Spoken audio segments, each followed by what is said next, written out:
am almost positive you've walked into a server and said, OMG, I want to be rare too. But everyone declines your trades and you just can't seem to get anywhere with your rares. And that is why I exist, because I am here to let you in some useful tips that I use for getting rares and just progressing towards getting my dream item. Here's what everybody probably tells you to do. Go play the Eagle Adventure and get some rares, it helps. Well, guess what? If you guys are too lazy to do that, you don't necessarily have to play the Forgotten Desert. It's not always, I don't know, easy as you might, or hard as you might think.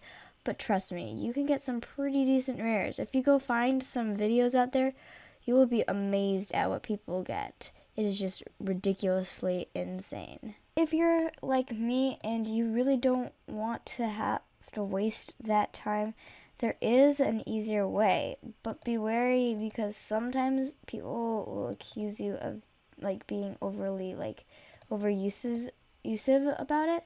So yeah, you can just, here's how you do it. So you go to search for Greeley, because that's the easiest one. And you go to your internet, your network settings, and you turn off your Wi-Fi. You press play, and then you switch to your Eagle. You turn back on your Wi-Fi really quickly, and it should go right back. But if it doesn't, then you've done something wrong. And don't just take it from that word, because it's not going to work every time. And after a certain amount of time, you're going to have to refresh. But pretty much you just fly over like so. You can go over these, and you just click the chest, and you can get fox hats, bow and arrows, and you can trade those for Gem Holiday bows, and some really good stuff. So definitely a way to get rares if you're interested in not doing the Forgotten Desert. After doing the adventures a few times, this is what I ended up with. I ended up with a necklace, bunch of stuff, but I did get a rare glove, which I can trade for den betas. Another good use for the items. The ones that you don't want, you can recycle, or even better, you can send them to buddies who need space. And yeah, it's not that horrible to recycle. I mean, look at those gems. You want that money, or gems, yeah. So the next thing is, once you have some decent items, what you can do is you can say, trade me a real den beta each 2 for certain items, because certain items are actually worth more than others. And you just keep repeating this phrase, and eventually you will get a trade if you have good items on trade. And I will show you what I have put on trade. A silver ring, a star rug, a rare glove,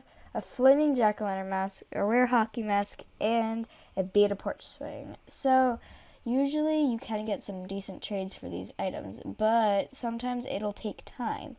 And you're not just going to instantly gain betas overnight. It takes time and effort, so you just have to really focus on getting betas and one thing at a time, not just look at the whole thing and go, I want a spike collar. Trades all 20 rares. And you don't really know if that's fair or not. So you kind of have to learn as you go. So all that I'm doing here is just adding to my list and charging different amounts of betas for each item on my trade list. And that can get you a fair amount of things. Here's another tip. Enter giveaways. And make sure you actually subscribe. Because if you don't subscribe, who knows? You don't know if you win or not. Unless if you get the gift, and it's kind of just a waste. I mean, you really should have subscribed to everybody that you enter a giveaway for. And speaking about giveaways, I'm actually giving away this positive player plaque, so you can go enter that, and you could win it for free. Yeah, free! Here's another thing you can do. You can try to get into Woot Moo's den.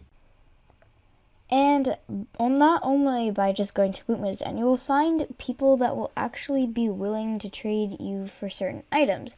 And now, I know this might sound weird, but so if you trade 4 den betas for a good risk, and then you trade 2, and then you get 2, so that's like 8 den betas used. And then you use, let's say, you want a red shirt collar, and then this person's like, oh yeah, I forgot, can you add? And then you add like a den beta, and then you've just wasted like 9 den betas when you could have used 8 to get a good short collar rather than a bad short collar. So sometimes you can skip that step of getting a wristband, just go straight to collars, because sometimes you just have to just keep adding and adding, and it just gets ridiculous, and then you're wasting your rares.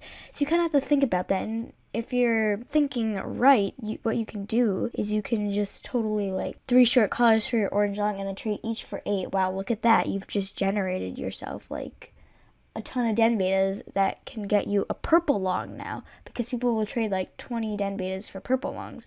Sounds insane, but that's how it works. Anyways, I hope that helped you guys out. This was requested by Winters AJ. And yeah, like, comment, subscribe for more, and I will see you in my next video. Peace!